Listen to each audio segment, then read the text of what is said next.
get started talking. We've got 3 other wonderful panelists here. You can look at the John Clippinger, I gotta go to Emin CDT. Did I get it right? I got it right, and Paul Chou.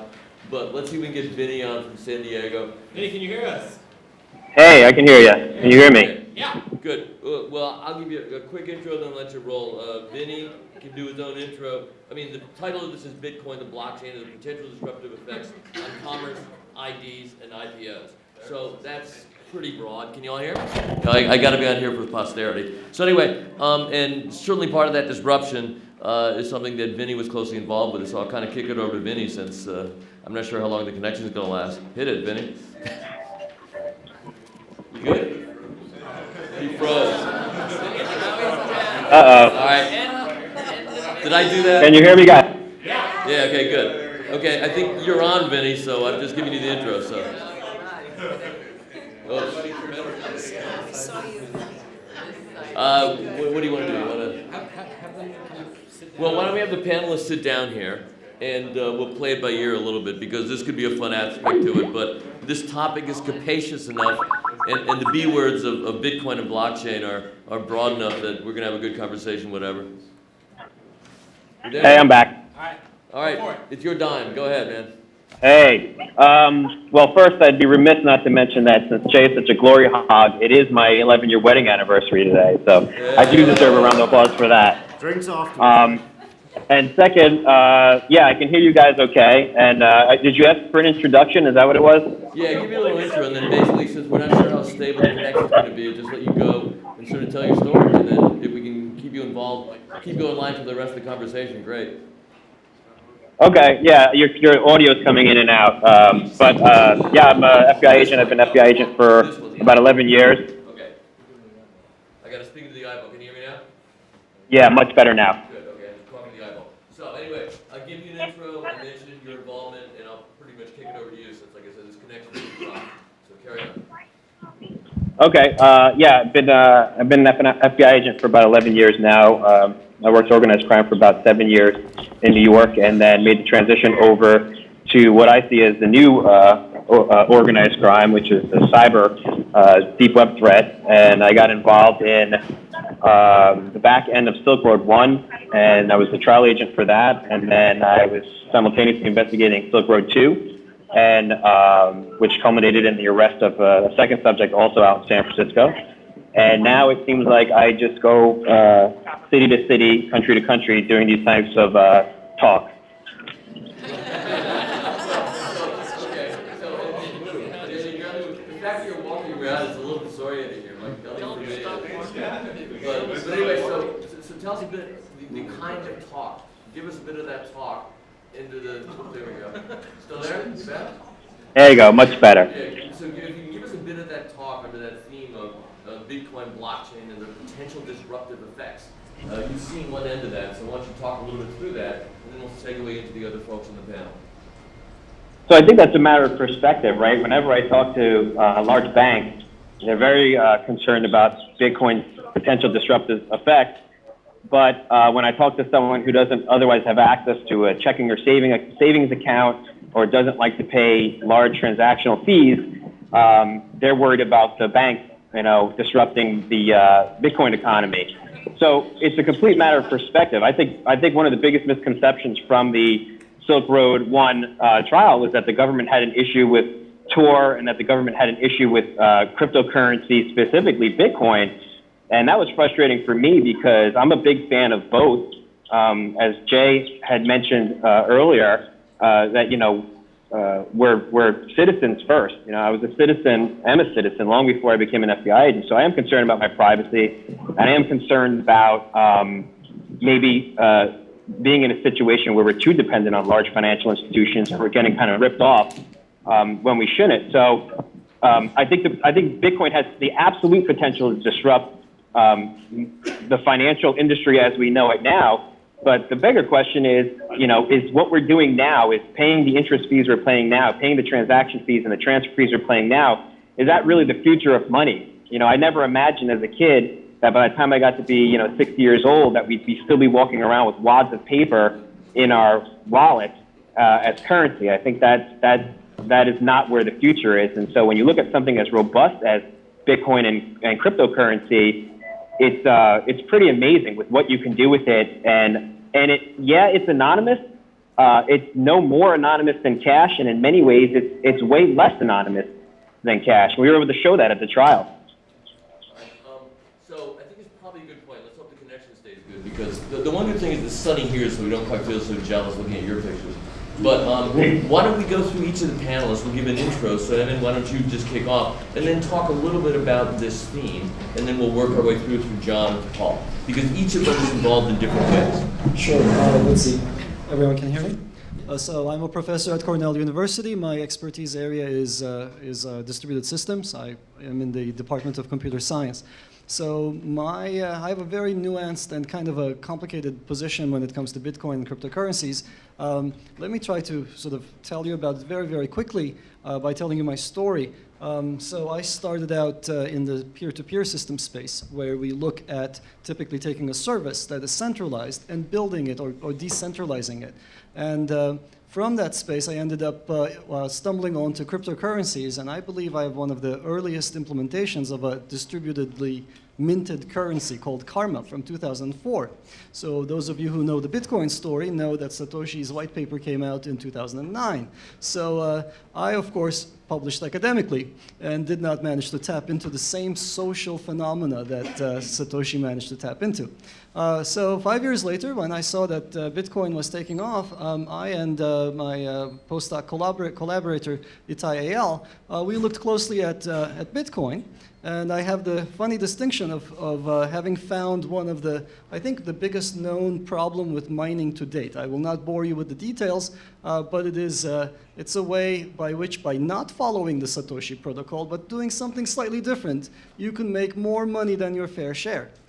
We not only found this, but we also proposed a fix for it as well. But regardless, it turns out, given the social structure around Bitcoin, it turned out that if you say anything at all about Bitcoin not being perfect, you get roasted. And I got death threats. I got a lot of emails that go, you noun phrase, and the noun phrase is never good. But regardless, I actually believe that Bitcoin does represent an amazing opportunity, and it does actually provide an enormous source of value, because it actually did bring to us a different way of achieving consensus among decentralized parties. There was academic work in that space before. Bitcoin is by no means the first one. And there are other ways of doing things other than the Bitcoin way. But regardless, it, I think, was incredibly instrumental in showing the potential for decentralized means of doing things. For example, one can do all sorts of things other than currency using some of the techniques that were pioneered, or not pioneered, at least popularized by Bitcoin. So I'm happy to talk about those. There's a lot to be said about, for example, building identity systems on top of Bitcoin. I'm sure some of you have heard of Namecoin. There are other things like that could be built, like the Bitcoin 2.0 space, where people are building smart contracts, where my research group is also active. They promise quite a lot of exciting things to us that are difficult to do with current infrastructure. If you look at what made the internet great, it really was this decentralized, federated nature of the internet protocols that allowed it to succeed. And the Bitcoin protocols offer us a similar glimpse of what could come. So that's what I'm excited about. There are lots of interesting things to be built, lots of value-added services that could be built upon blockchain and consensus technologies. Now, when I came here today, I was pleased to see these two gentlemen talk to each other. One said, John said, oh, I read your paper, and they kind of going, I said, okay, the panel's going to be fine. And then Paul showed up, and they started a very engaged conversation. One thing, sometimes they throw out words such as distributed ledger system, and I want to make sure, are we all fairly good with that, or do we need a 30-second on that so we don't get lost as the conversation proceeds? 30 seconds helps? John, you want to? Well, go ahead. Well, I think that one of the really interesting things, I mean, I remember when first getting involved in Bitcoin, that was early, and that was about 4 or 5 years ago. And the focus is on the currency. And then I think the focus now, a lot of us, on the blockchain itself, and the fact that you have an open ledger. and that you can sign that ledger in such a way that people want to create basically what they call something that's trustless. You don't need a third party. And once you sign it, it's there forever, going to be audited, and you create a chain of custody basically that certifies what is on the blockchain. And it's a totally distributed system. And that innovation has opened up a huge amount of opportunity to create not just a different kind of cryptocurrencies and what they call altcoins or different colored coins, but also put contracts on them. And there's a whole notion of something called decentralized autonomous organizations. Basically, you can create an entity, a set of contracts that are self-executing that perform to a certain standard. A little background on myself. I'm a research scientist at MIT in the Media Lab, and we've been working in the Human Dynamics group. Well, and there was a lot of work being done on how do you mine data off mobile phones, and it became very apparent that you can collect a lot of data on mobile phones, your accelerometer data, GPS data, and make predictions about what people say in just the next 30 seconds. It's really very, very powerful. And Sandy Pentland was involved in that, and we thought, well, my God, this is interesting. But how can you make use of that data and at the same time be able to provide protections for privacy? And my background before then was that I was at Harvard for 10 years and with Doc at the Berkman Center in the law school. And I've been working on how to give people control of their personal identity data, but also we started something called a law lab, and how do you create self-executing contracts? And how can you write a contract as a program and it enforces itself? And so I think that you're getting a combination of things that a whole new sort of framework. It is decentralized. It does not require a third party. It's a peer-to-peer network. It's not a hub-and-spoke network. So by virtue of that, it has a very different regulatory and business model that's quite disruptive. It's a classic kind of internet disruption. And I think this is worthy of discussion. And the point I'd like to make is also that you say that sort of character is destiny. I think architecture is policy. And over a period of time, when you really look at what's built into the architecture, you're making certain implicit assumptions about what your policies are going to be. And so the Bitcoin protocol has a certain assumptions about policy that some of us agree with and some of us don't. And I think it's worthy of discussion. I do think it can be used for identity. I think you can use it for identity. You can create these distributed autonomous organizations or authorities that it opens things up, flattens them out, and creates a huge opportunity for innovation. So the distributed ledger system, just kind of recap then, allows each incremental transaction or action to be added to it and then audited. It's signed. It is because it's part of the blockchain. So that's why they call it blockchain. Merkle tree. Now, the other important word that somebody mentioned earlier that there are many words that don't have common definitions. You hear the word about data mining. However, Bitcoin mining is different than data mining. Someone want to give us a little synapse? Well, we hear people data mining, which would be marketers do. They just go and grab a data set and mine it. Sure. So Bitcoin mining, because we'll hear that term a lot. Bitcoin mining is entirely different from data mining. And there's an ongoing joke about how it's impossible to describe how Bitcoin works in less than 20 minutes. We have less than 30 seconds. So maybe we just have to... Very quickly, Bitcoin mining is the process of minting coins, of creating new coins. And normally with fiat currency, there's typically an issuer who says, here's some cash, printed on green, unforgeable paper. With Bitcoin, the same effect takes place by virtue of solving what are called crypto puzzles. Puzzles is the proper way to think about it. If you don't know what a crypto puzzle is, the same thing, like solving something like a Sudoku puzzle, where by virtue of having solved it, you are entitled to some number of Bitcoins. And in that puzzle is encoded some number of transactions that just took place. So as you're solving these puzzles, what you're doing is you're adding to this global ledger that is keeping track of who gave how many Bitcoins to who. So that's the process of Bitcoin mining. It's decentralized, anyone can do it. There is no central authority, there is no permission needed to be part of the network. You can just join. And as you solve these puzzles, you're entitled to more coins, which also incentivizes you to join and keeps the network going. Now, that's the 30-second version of it. Paul has actually built a business, we're building a business, actually, it's up and running close to it, based on Bitcoin currency. So I'm kicking it over to you now. Great. So a little bit of background from where I come from. My background is in math and computer science, but professionally spent 4 years at Goldman Sachs as a trader. developing high-frequency equity algorithms where I researched, studied, and executed risk management, those things. So a little bit hybrid between finance and computer science. And in 2011, I moved to the West Coast to do a program called Y Combinator, which is this big incubator that incubates early-stage Silicon Valley companies, and this is summer 2011. And Y Combinator has a collection of some of the smartest computer scientists around the world. In summer 2011, everybody was talking about this new white paper that Satoshi had written, and we were kind of discussing the potential implications. And as discussed here, one of the things that interested us, it was an open access platform. So this is really the first time, if you imagine you're just a 16-year-old in the middle of nowhere, and you have an idea for an application that wants to move real money around, real value around, all of a sudden you can do that without having to work with a bank and open up these closed systems so that we have an unprecedented way for people to toy around and experiment, create applications in a very lightweight fashion. So that was 2011. The market cap was still single-digit millions, so we weren't quite sure that, so that means like all the Bitcoin in existence times the price at the time, very de minimis.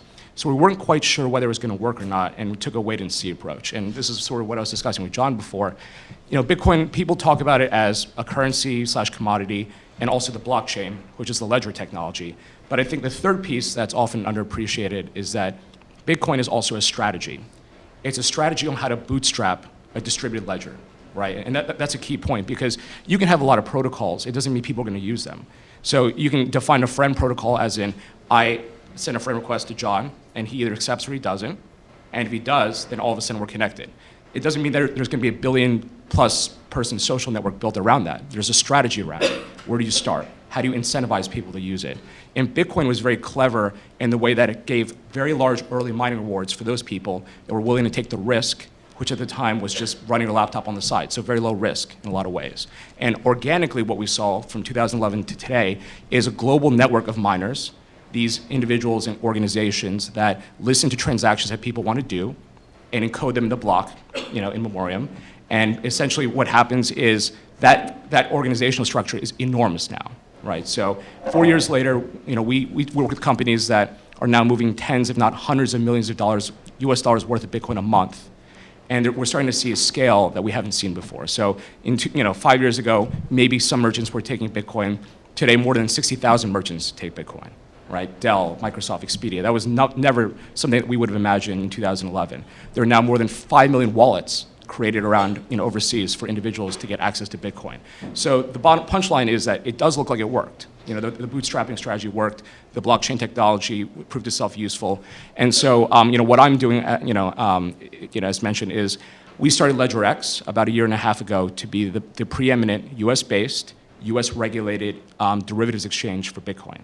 So our business is to list options, in this particular case, asset-settled options, on Bitcoin and other cryptocurrencies if they ever have significant market cap. So my expertise is a lot of building this exchange and clearinghouse, but also dealing with the regulators. And I can say that compared to even just a year ago, the regulatory framework around Bitcoin has evolved quite a bit. And I think that's a key part of what needs to happen here in the United States if you want to see other companies flourish and build technologies on top of Bitcoin. So what would be an example of someone making use of the LedgerX platform that you're building? Sure. So the interesting thing about the Bitcoin ecosystem broadly is that it really resembles, in a lot of ways, other commodity markets. There's certainly natural longs and natural shorts in the Bitcoin market. So if you're BP and you invest US dollars in infrastructure, personnel to extract oil, out from the ocean, you're naturally long oil. And so you have a lot of price risk associated with that. The analogy in the Bitcoin space would obviously be miners. So miners have to pay electricity costs, which the utilities don't take Bitcoin yet, so they need US dollars. They have to pay their personnel in US dollars. And in return, they get Bitcoin as part of the mining reward for every block that they successfully mine, and the network confirms. So they're naturally long. So obviously Bitcoin has been known to be extremely volatile over time. In 1 year, it went from $1 to $1,200, which is extreme volatility in any asset class, let alone this, something that's extremely new. So miners understandably want to hedge a lot of the various price risks that they see associated with that. So doing things like call overwrites, costless collars, maybe even just outright puts. Those would be some use cases.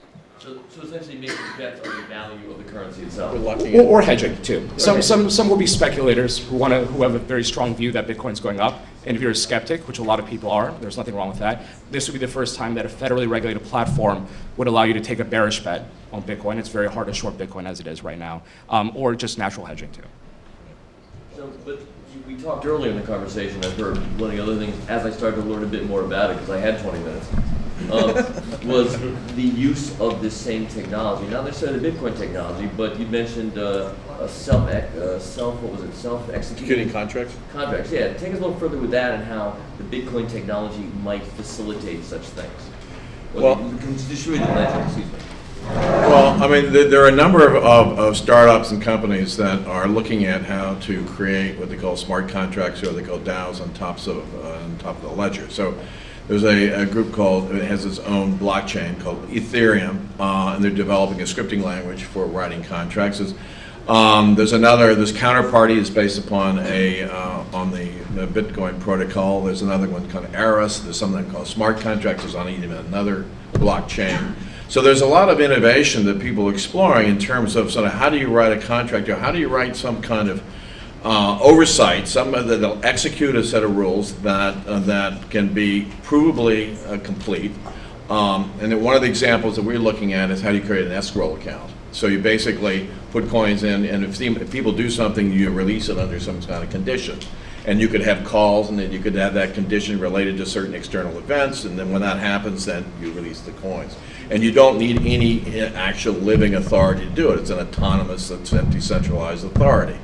And that makes it very appealing to people to say, gee, there's the classic problem of who guards, the corruption, who captures the process, that if you can make it an autonomous, decentralized process, then it can't be captured. And so there's not only can you look at mortgages, you can look at we're looking at a lot of legal contracts can be done that way. There's a whole class of legal contracts, creates a lot more liquidity in terms of how to doing business. And once you agree to certain terms and you can provide certain credentials, then you can actually clear agreements sort of effortlessly with one button push. So it has a huge impact on the whole legal infrastructure as well.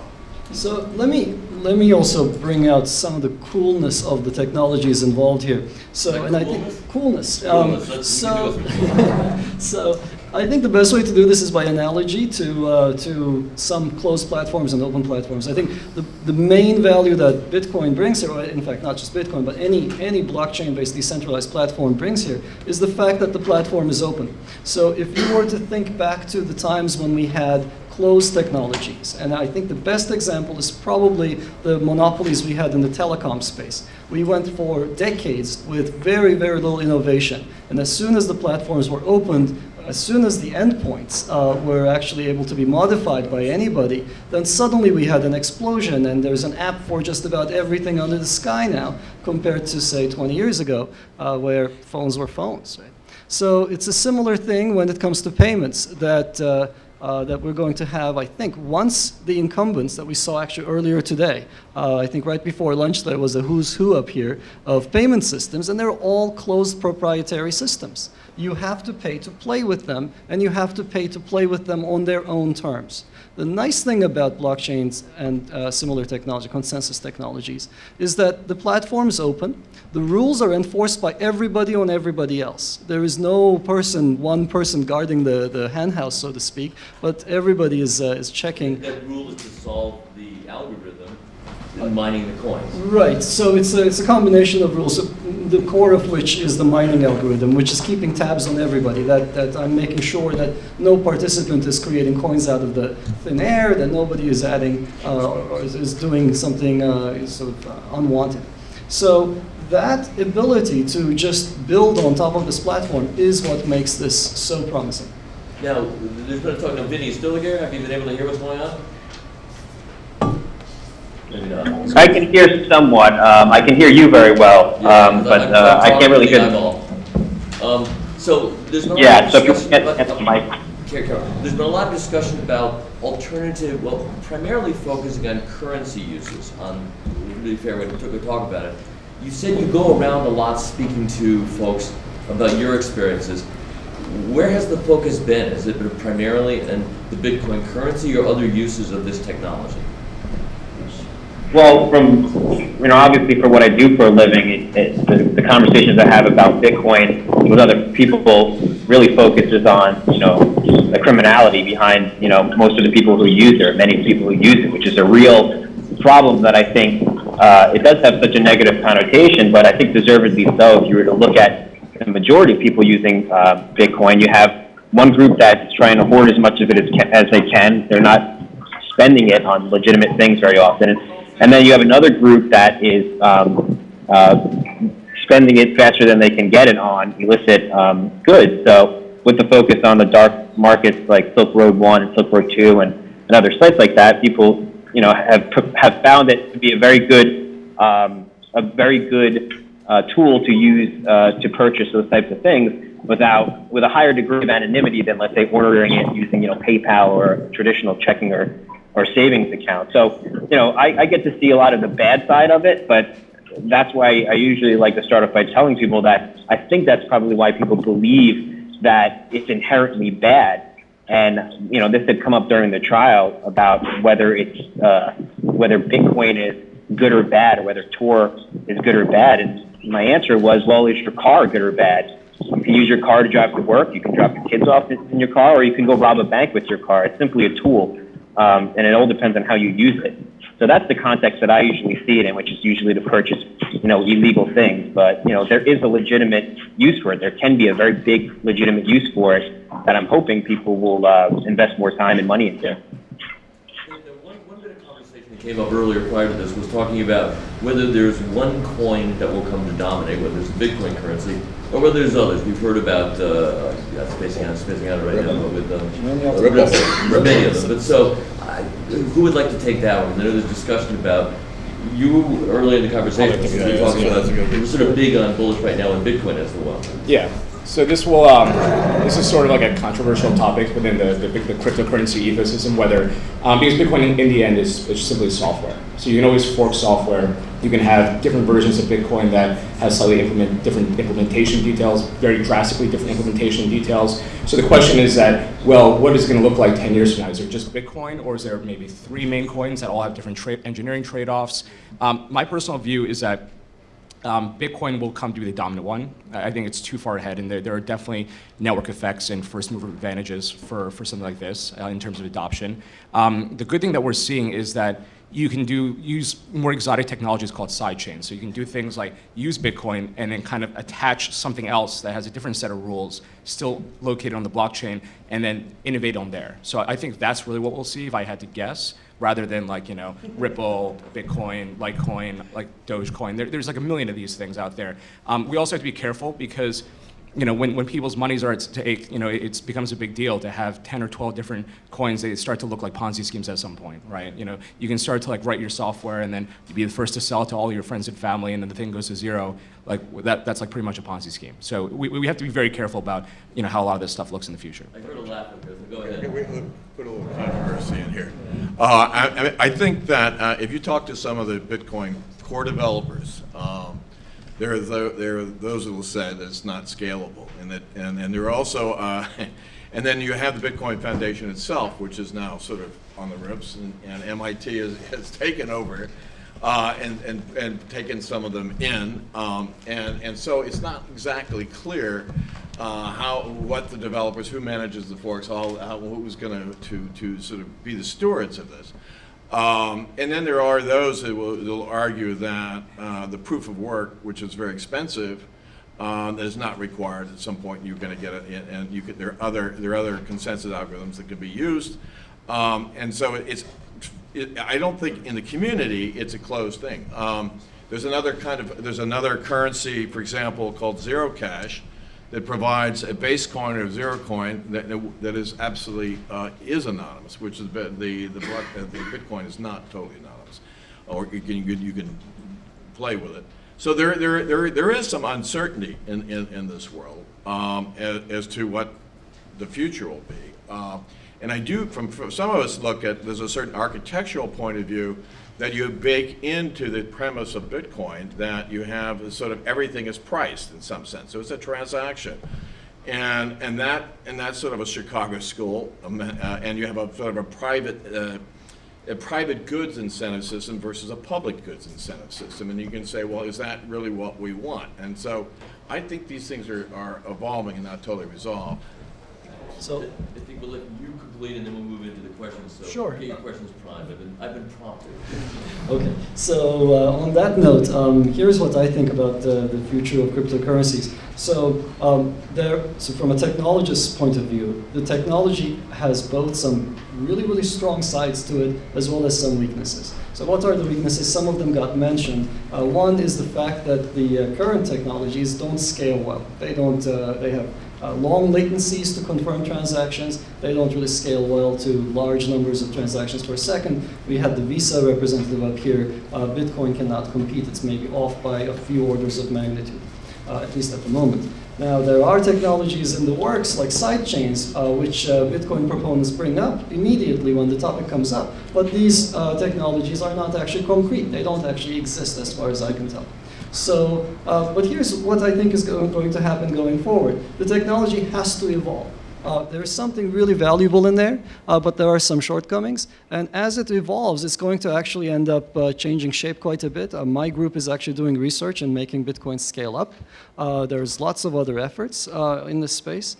And you know, whether or not we call the resulting thing Bitcoin is going to be, you know, it remains to be seen, but it's not going to be what we have today. I think 10 years out, we're going to be looking at a completely different set of technologies with a whole bunch of added complexity and extra features added in, because the financial domain needs it. I think we're rolling into question time, so if we've got a mic to mic a question. And if anyone's got a question for Vinny, there's a bit of attenuation here, so I can repeat it to him and we can pass it over through Skype. Is there a microphone to get up there? It says Mr. Microphone disappeared. Oh, no. Is it? Okay. We're distributed the next. Yeah, we need a distributed microphone system. We'll get to one in a moment. I think we're going to hijack one from here. Sorry. These are the microphones for posterity. Where was the question? Over here. Woman up here.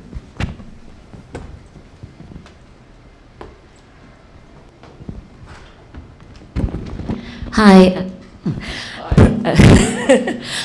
Prue Ashby from London and Partners. I bought my first Bitcoin the other day over Twitter, and then I donated to the Red Cross appeal for Nepal earthquake relief with that Bitcoin, so I thought that was quite cool. My question is around, am I too close to it? Sorry. I've got a very loud voice. Accent, but it's very loud. My question is around, there's a number of roadblocks, for example, around the banks about the implementation of Bitcoin. I know the FCA in the UK is doing a lot to engage with entrepreneurs around it. But whose role is it to clear those roadblocks? You mentioned the telecoms industry and how that was transformed, and I wondered what happened there, and is it government's role, is it private sector, is it community, or whose role is it to take it all forward? This is a great question. I think there are two sides to the sort of the roadblocks. There are technological roadblocks as well as there's regulatory roadblocks. So in the US, there have been some really good positive measures where you know, FinCEN actually clarified the rules by which Bitcoin is legal to trade. But there is great murkiness in terms of taxation, in terms of when it counts as a commodity, when it counts as a currency, that still need to be clarified. So that is legislative roadblocks that have to be clarified for it to really, really gain adoption. The second issue, of course, is technological. At the moment, it's very difficult to hold on to your Bitcoins. In fact, if you really want to secure your Bitcoins, there's like a 37-step recipe that you have to follow. I'm surprised that there's a great risk of theft if you actually use a commodity device like a cell phone or like your laptop, for example. People come and harvest your Bitcoins. So I'm surprised that the 37-step, the 38th step is not creating a pyramid and killing off the people who just built it for you, right? It's where you hide your private keys. So it's really hard to keep them safe. And similarly on the server side, the exchanges that people use, the exchanges that people go through to buy and trade Bitcoins get hacked all the time. And we just don't have the technology. Well, we have the technology, but we don't have any sort of framework for enforcing that people use secure technology for those servers. That seems logical to go over to Paul and tell you about getting hacked all the time. Have you been hacked all Yeah, well, I mean, I think the question is more regulatory related in a lot of ways. So I can give my perspective from just a practitioner point of view as having, our regulator is a federal regulator, the CFTC. Most spot transactions, because Bitcoin has elements of currency, does go through Vincent. And so you have to apply to be the appropriate money services business and obtain the appropriate money transmitter licenses at each state level. I think the burden is on the Bitcoin community to educate them and work with them. I think that's first and foremost. And at the end of the day, they just want to, basically enforce policies that make a lot of sense. So, for example, we have AML obligations as well. There's a question about that. We work very closely with our bank to make sure.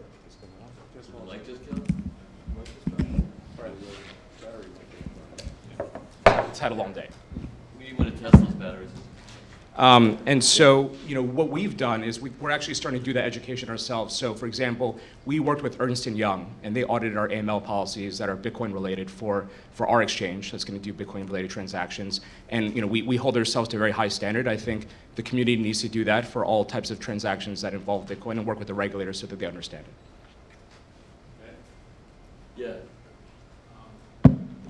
So the security questions are actually quite interesting, but pivoting a little bit over to the privacy side, for Bitcoins or any type of cryptocurrency to take off, I imagine they're going to have to be used in some type of commercial transaction. It has to be used in commerce. So what are the privacy issues that come along with that, and how do you address them? Okay, I think that one thing is that it is an open ledger. So and so it is a public ledger, and there's a presumption that a lot of people will say, oh, it's anonymous, but it's not totally anonymous. And actually there are analytics that be applied. And I guess the AML, SARS reports, there's a company that depends upon that. But then you can go to another variant that give you total privacy, and that would be zero cash. And that would be a totally anonymous coin. I think that we're at a point now where we have to develop various ways in which you're going to have identity. I mean, this is what interests me.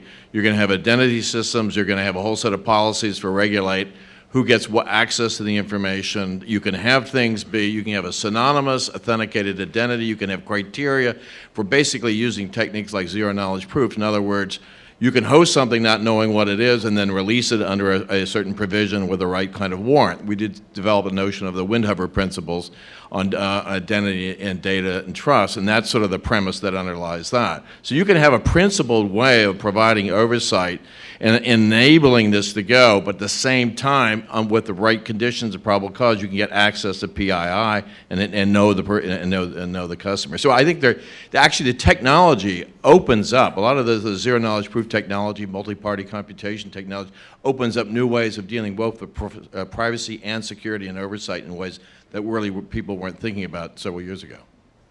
So just to clarify a little bit more, so at the moment, if you were to go through the regular financial services, you're at the mercy of your bank for your privacy. And yes, there are some safeguards, perhaps regulatory safeguards, but you still are at the mercy of somebody else. So while it's still an open issue for research, there's a lot of active research on making the global ledger anonymous. The resulting systems that come from that will actually be able to provide strong guarantees that you can count on without having to trust anyone. I think we got one final. Where's the question? Maybe we got time for one, two questions possible. Hi, I just wanted to come back to the question on the regulatory side. So Ben Lawsky is about to come out with a regulation of Bitcoin in some shape or form. They just finished the commentary period in February. I think end of this month is when they're going to have something. It's going to be first of its kind in the state level. There is a very good possibility that the rest of the states will follow. So once you kind of figured out the federal piece, which obviously it's still not figured out, but it's in the process and people are feeling somewhat comfortable with it, what happens with the state level regulations once those come out? Because they could potentially cripple the entire industry, because once you start going at a state by state level with regulations similar to money transmitter licenses, you have a fledgling business that's just going to be mired in this. What thoughts on this? Yeah, I mean, that's a great question. We actually at LedgerX actually submitted a comment during the comment period for Ben Lawsky's BitLicense. So BitLicense is a New York DFS proposal for any company that operates in Bitcoin and the kind of standards that they have to adhere to in terms of like reporting and keeping records, like, you know, AML, obviously KYC, of course, all these types of classic things. And you're right, I think if it goes to the state-by-state basis, it's going to be extremely onerous for any startup to actually be able to operate in all 50 states. It's just no startup with the kind of financing that they have has the ability to do that. Maybe big banks can, not that they exactly have interest. So, you know, we're trying to work with various states, including, you know, New York. I think DFS is going to be more delayed than people think. You know, I don't think it's quite as close as everybody's assuming. And there, you know, there are a lot of people in the community that are pushing back, saying that not only are you doing it at a state level, but you're also duplicating other standards such as Vincent, which are already in place. So why are you having them adhere to both the BIT license and, you know, money services business regulatory regime? I don't think it's a really great model. So I hope it doesn't go down that path. Yeah, I think everyone thinks that. One more sentence. Yeah, I think I So got the chop after this. let me bring a little bit more balance to this. So so I agree that we definitely do not want to cripple a fledgling nascent platform with onerous regulation.